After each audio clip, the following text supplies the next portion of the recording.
Welcome to our deep dive into burnout. Um, We're going to be looking at Claire Ashley's book, The Burnout Doctor. And we all experience stress, right? But this deep dive is about understanding when that stress, crosses the line right. and becomes full-blown burnout. Yeah. It's for, those times when work leaves you feeling just utterly exhausted, questioning your purpose, and just not performing at your best. We're going to uncover some interesting things, Mm. like how even positive traits can contribute to burnout. Oh, yeah. And, believe it or not, burnout literally changes the brain. It does. But the good news is it's reversible. It is. That's the beauty of neuroplasticity. Okay. The brain's remarkable ability to adapt. So let's start by distinguishing between everyday stress, we all have stressful days, weeks, Yeah.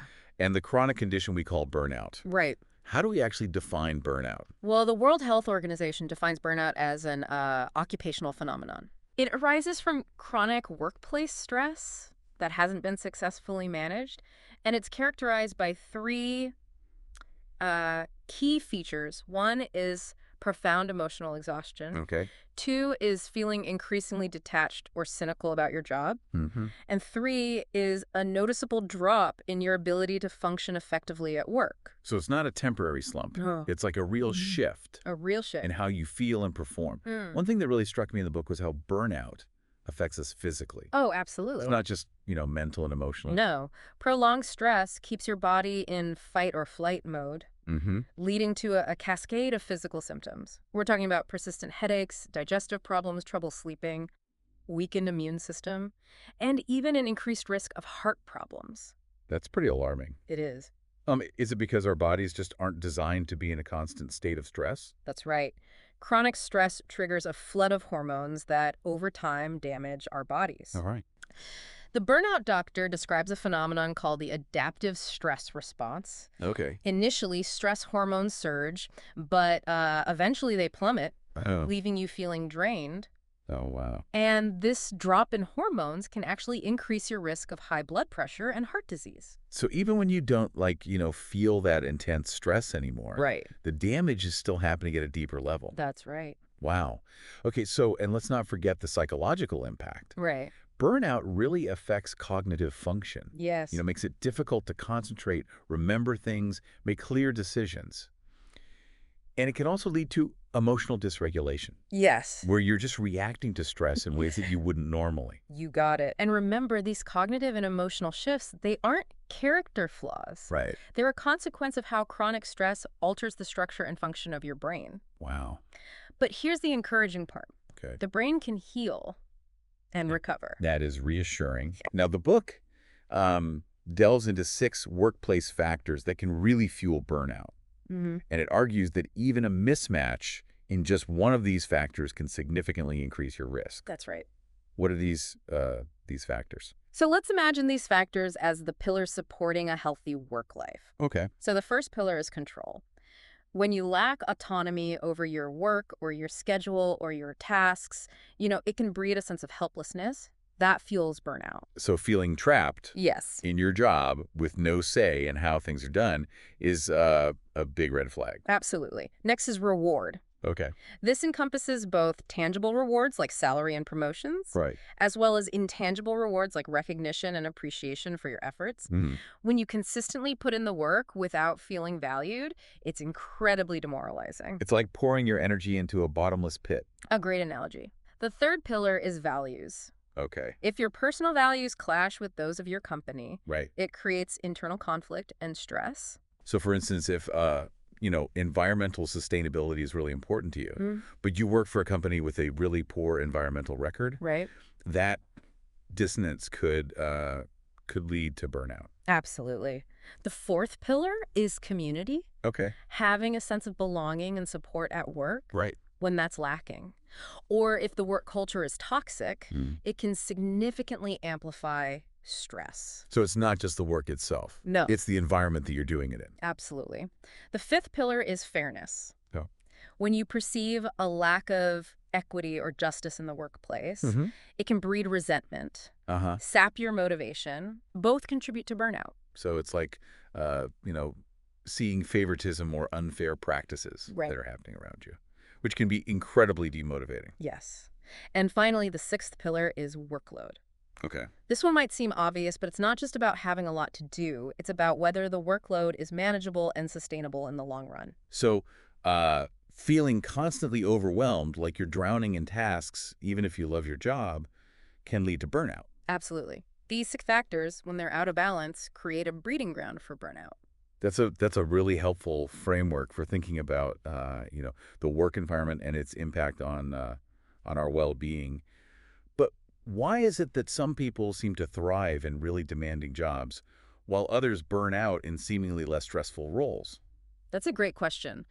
Individual factors play a huge role in your susceptibility to burnout. Okay.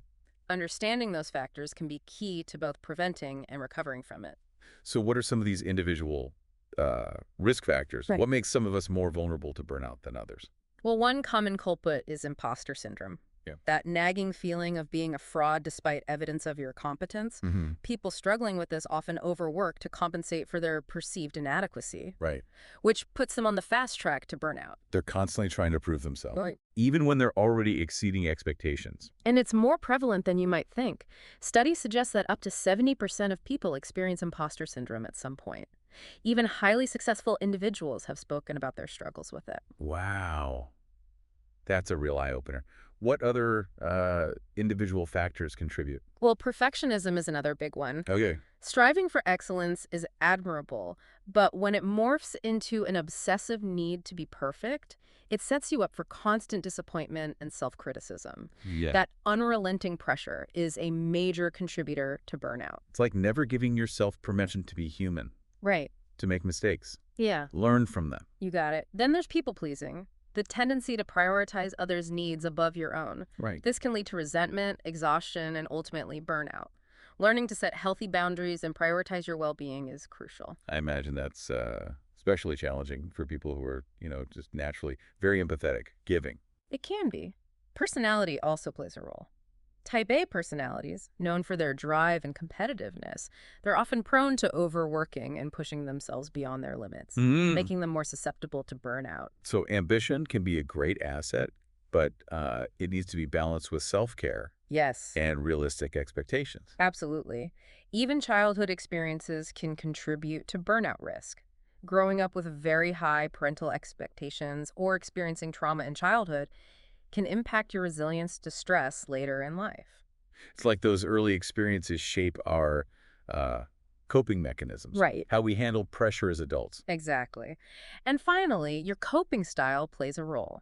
Relying on emotion-focused coping, like avoidance or distraction, tends to make you more vulnerable to burnout. Okay. Those who employ problem-focused coping, actively addressing the root cause of the stress, tend to be more resilient. So it's not just about, managing the symptoms of stress. Right. It's about tackling the underlying issues You got it. head on. Now, while we've talked about, individual tendencies, certain groups face a statistically higher risk of burnout. Which groups are those? Well, mothers, unfortunately, are at a significantly higher risk. Gotcha.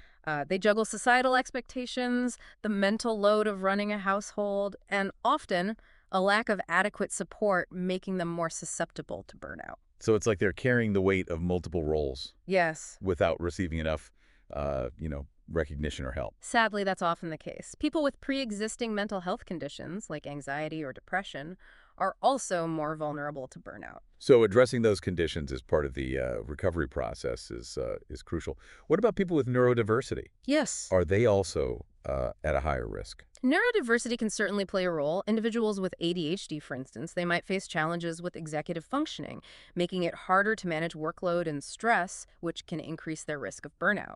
So the added challenges of neurodiversity Yeah. can kind of amplify the impact of workplace stressors. Absolutely. And it's important to remember that burnout doesn't discriminate. Right. It can impact anyone, regardless of profession, background, or personality.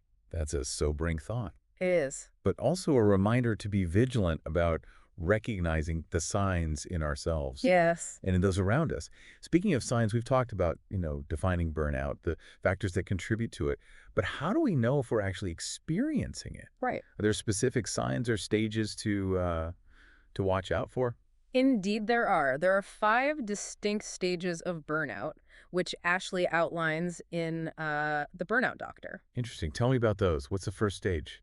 The first stage is a bit deceptive. It's called the honeymoon The phase. honeymoon phase. Yeah. That sounds almost enjoyable. It can be. You're typically enthusiastic about your work, feeling energized and motivated. So how does that positive energy lead to burnout? Well, that's the tricky part. This initial excitement masks the early signs of stress. You might start working longer hours, taking on more responsibilities, neglecting your needs, but you're so caught up in the thrill of it all that you don't notice the toll it's taking. You're running on adrenaline, Yes, but eventually that fuel runs out. exactly. Then comes stage 2, the onset of stress. Okay, so what happens in this stage? How does the honeymoon phase start to shift? This is where the cracks begin to show. You start feeling overwhelmed, irritable, and have trouble sleeping. Okay, so the initial excitement kind of gives way to anxiety and tension. Exactly. If you ignore these early warnings, you progress to stage 3, chronic stress. What does chronic stress look and feel like? Stress becomes a constant companion. Okay. Your energy levels plummet, exhaustion becomes the norm, and your performance starts to decline. Mm. You might find yourself procrastinating, feeling cynical and negative, withdrawing from your social life. So it's no longer just feeling stressed; it's starting to affect your ability uh, to function effectively in different areas of your life. That's right. And if you continue on this trajectory, you reach stage 4, which is what most people associate with the term burnout. This is when the full force of burnout hits. Exactly. You feel emotionally detached from your work, apathetic and disillusioned. You might experience physical symptoms like chronic fatigue, insomnia, digestive issues. It paints a pretty bleak picture. It can be a truly difficult state to be in. Tragically, if it remains unaddressed, burnout can progress to the 5th and final stage, habitual burnout. Habitual burnout. What does that mean? This is when burnout becomes a chronic condition. Oh, wow.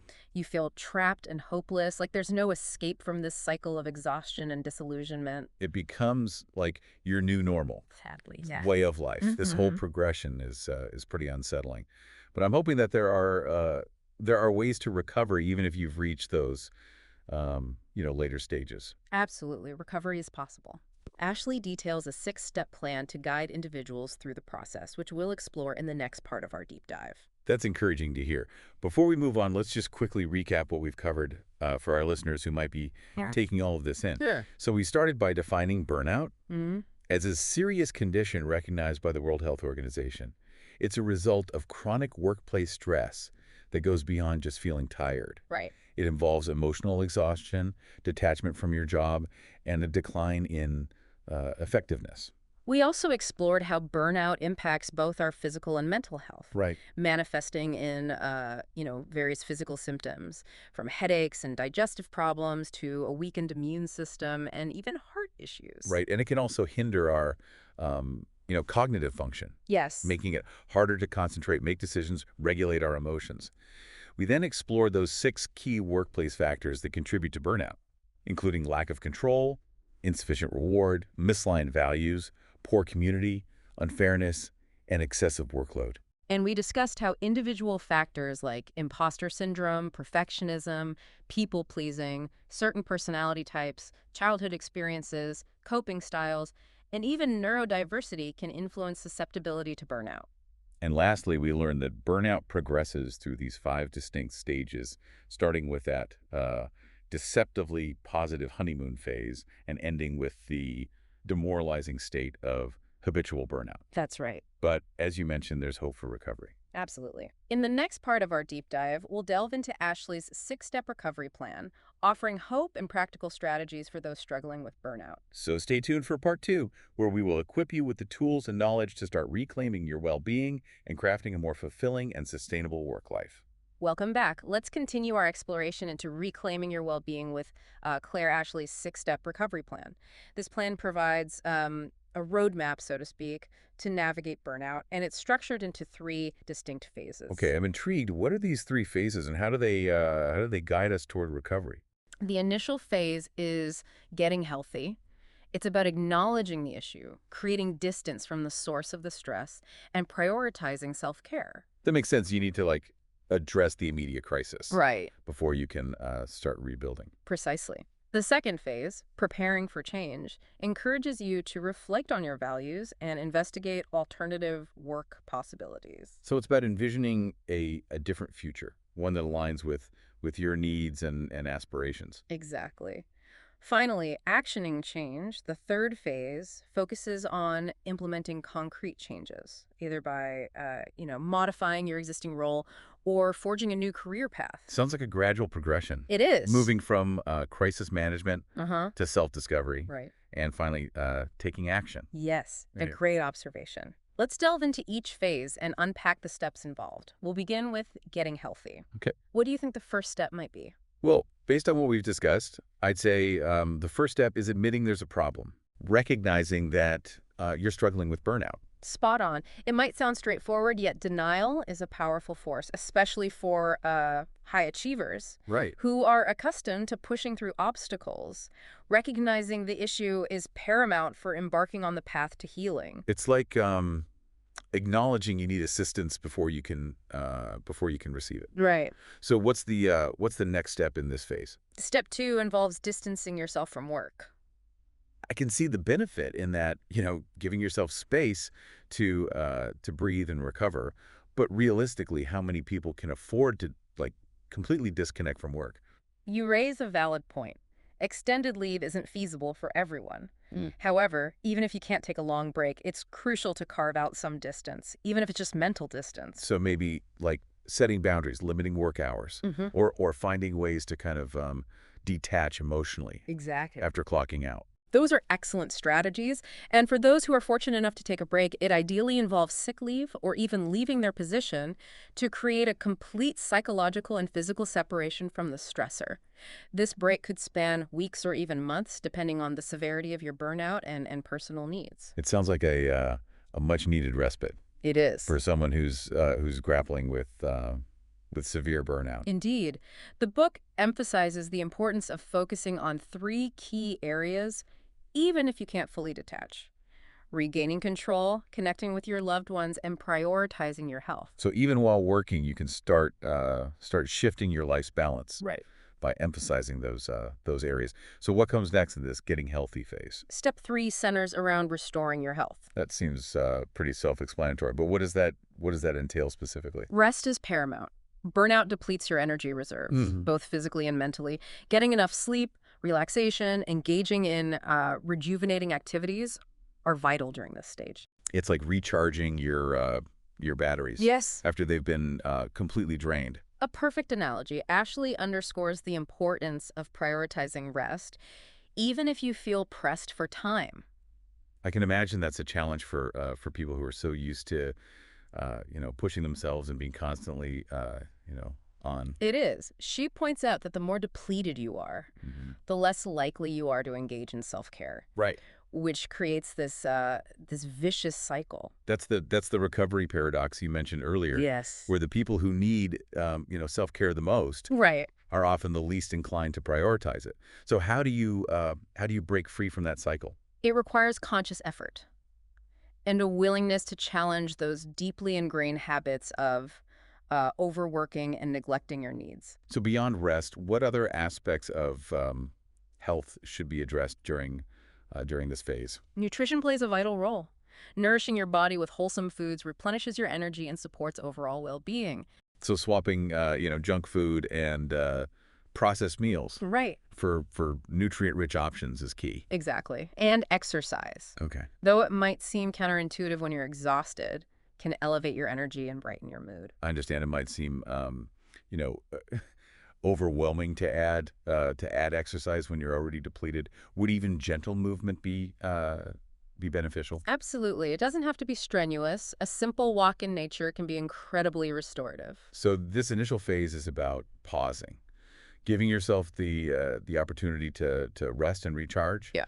and starting to rebuild your physical and mental health. That's a great summation. Okay.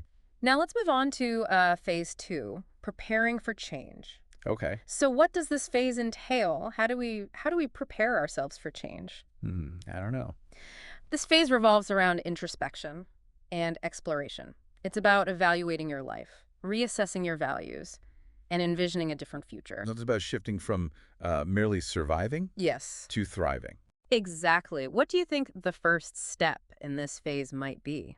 Considering the theme of self-discovery, I'd imagine it involves questioning your values. You hit the nail on the head.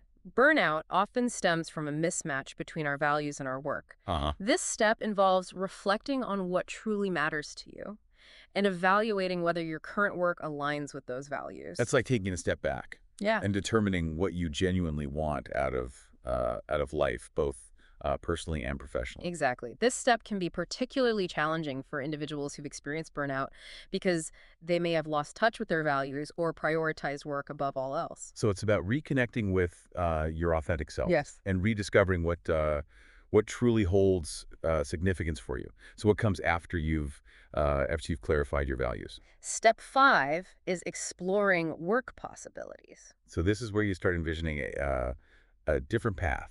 That's right. This step involves researching various career options, considering returning to your previous role with modifications, pursuing a new career path, or even venturing into entrepreneurship. So it's about embracing new uh, possibilities Yes. and considering options that you may not have entertained before. Exactly. It's crucial to approach this exploration with curiosity and openness, allowing yourself to dream big without feeling constrained by your current circumstances. So even if you're not ready for a drastic shift, Mhm. this stage is about planting the seeds for a more fulfilling future. Precisely. This phase is all about internal reflection and brainstorming, setting the stage for concrete action. Now let's explore phase 3, actioning change. Okay, I'm ready to delve into the action phase. All right. What does this final stage encompass? This phase is where you put your plans into motion. So transitioning from contemplation to action. Exactly. What do you perceive as the most important step in this phase? I would say it's taking the leap and making those changes at work. You're absolutely right. This step can involve a range of actions depending on your circumstances and the insights you've gained during the previous phases. So for some, it might involve returning to their previous role with adjustments.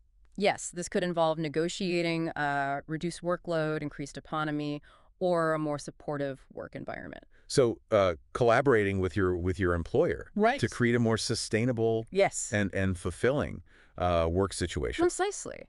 For others, it might mean transitioning to a different role within their organization Right. or pursuing an entirely new career path.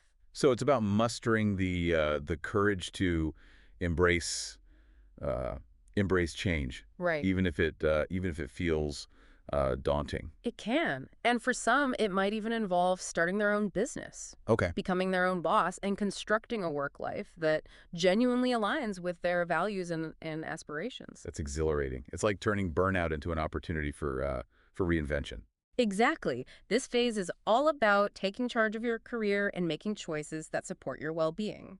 Now, I'm curious. Ashley also includes two bonus steps in her recovery plan. Can you tell us about those? Of course, the first bonus step focuses on maintaining those positive changes and preventing relapse.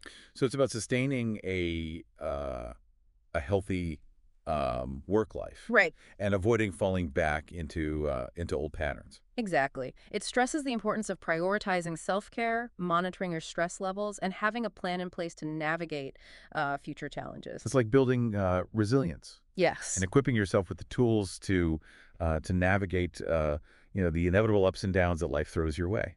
An excellent analogy. The second bonus step is about recognizing and overcoming barriers to change. I imagine there are many internal and external obstacles that can hinder recovery. You're right. This step addresses common psychological barriers like the sunk cost fallacy, commitment bias, and a fixed mindset, as well as external challenges like financial limitations or a lack of support. So it's about acknowledging those barriers Yeah. and developing strategies to overcome them. Exactly. This six-step plan, along with the bonus steps, offers a really comprehensive guide for burnout recovery. It does. But before we move on, I'd love to hear about Ashley's personal experience. She went through burnout herself, right? how did she apply these principles to her own journey? Ashley, being a doctor, experienced burnout firsthand in the demanding medical field. She candidly shares her struggles, including her initial denial, her reluctance to take time off, and her eventual decision to leave her full-time position to prioritize her well-being. So she's not just, preaching from a textbook. She's speaking from lived experience. Exactly. She emphasizes that recovery is a process, not a quick fix. Mm. It requires time, effort, and a willingness to confront your ingrained patterns. I can imagine it's frustrating at times, Yes. feeling like you're taking two steps forward and one step back. It can be. But she also highlights the remarkable rewards of recovery, including reigniting your passion, finding greater purpose in your work, and creating a life that truly resonates with your values. So it's a journey worth undertaking, even if it's not always easy. Absolutely. Before we wrap up this part, let's just revisit the key takeaways for our listeners. What are the most crucial points they should remember? Great idea. We explored Ashley's 6-step burnout recovery plan, divided into getting healthy, preparing for change, and actioning change. Right. And we learned that the first phase emphasizes acknowledging the issue, distancing yourself from work, and restoring your health through rest, nutrition, and exercise. The second phase encourages introspection, exploring work possibilities, and envisioning a different future. And the final phase is about putting those plans into action. Right. Making changes at work, whether it's modifying your current role, transitioning to a new position, or even embarking on an entrepreneurial journey. We also discussed the 2 bonus steps: sustaining your well-being after implementing those changes, and identifying and overcoming barriers that hinder your progress. And we heard about Ashley's personal journey with burnout and how she applied these principles to her own recovery. Right. In the final part of our deep dive, we'll explore specific strategies for navigating the complexities of burnout recovery and creating lasting, positive changes. We'll delve into topics like setting boundaries, managing your energy effectively, and cultivating a resilient mindset. We'll provide you with practical tools and techniques to navigate the challenges of burnout recovery and create a work life that is both fulfilling and sustainable. So stay tuned for part 3, where we will equip you with the knowledge and inspiration to reclaim your well-being and thrive. Welcome back to our final exploration of burnout. We've really dissected its definition, the factors that fuel it, and dove deep into Claire Ashley's 6-step recovery plan. Now, let's equip ourselves with some tangible strategies for navigating this recovery process and creating lasting change. Ashley places a lot of emphasis on boundary setting, Right. which we've touched on before. Why is it so crucial during recovery? Well, think of boundaries as protective shields for your well-being, especially during this vulnerable phase of burnout recovery. Okay. They're about clearly defining limits around your time, energy, emotional availability, both professionally and personally. It's about preventing relapse Yes, and building a more sustainable way of life. precisely. It's about learning to decline requests that drain you, delegating tasks when possible, and prioritizing your needs without succumbing to guilt or feeling obligated to apologize. I imagine that's a difficult skill for many, especially those who are prone to people pleasing or taking on excessive responsibilities. So, what are some practical uh, techniques for setting effective boundaries? Well, the Burnout Doctor suggests using assertive communication, Okay. stating your needs directly and with clarity, practicing saying no, firmly but respectfully. So it's not about aggression or uh, confrontation, No. but just advocating for yourself in a way that honors your well-being. Exactly. Ashley also emphasizes the importance of consistency. If you cave to pressure or guilt trips, it sends the message that your boundaries are flexible. So it's about establishing those limits Mhm. and adhering to them. Right. Besides boundaries, what other strategies um, can help manage the challenges of burnout recovery? Energy management is vital. Burnout leaves you depleted. All right. So being mindful of how you expend your energy and prioritizing restorative activities is essential. So it's like strategically managing your resources, knowing when to invest and when to conserve. A great analogy. This might involve scheduling breaks throughout your workday, delegating when feasible, and declining commitments that sap your energy. So it's about being proactive rather than reactive. Right. Consciously making choices that support your energy levels instead of just letting circumstances dictate your actions. Precisely. What do you think are some effective techniques for energy management? Well, the book highlights, prioritizing sleep, engaging in regular exercise, and incorporating mindfulness practices like Yes. meditation or deep breathing exercises. Those are excellent examples. Yeah. It also underscores the importance of heeding your body's signals and respecting your need for rest. Not pushing through fatigue or ignoring those signs of depletion. Exactly. It's about recognizing your body's wisdom and responding with self-compassion. We've talked about the physical and practical aspects of this, but what about the mental and emotional challenges of burnout recovery? How do we develop a more resilient mindset? Well, Ashley suggests challenging negative thoughts Hmm. and reframing them in a more constructive light. Yes, it's about identifying those self-critical thoughts and replacing them with supportive and encouraging ones. She recommends techniques like cognitive behavioral therapy (CBT) to recognize and challenge those unhelpful thought patterns. So it's not about suppressing negative thoughts, Oh. but transforming them. Transforming them, exactly. She also stresses the importance of self-compassion, treating yourself with kindness and understanding, particularly during setbacks. So it's about being your own advocate, Yeah. source of encouragement rather than your harshest critic. Exactly. And she encourages seeking support from others, whether it's through therapy, a support group, or trusted friends and family. Right. It's a good reminder that you don't have to navigate this journey alone. There are people who care and want to help. Hmm.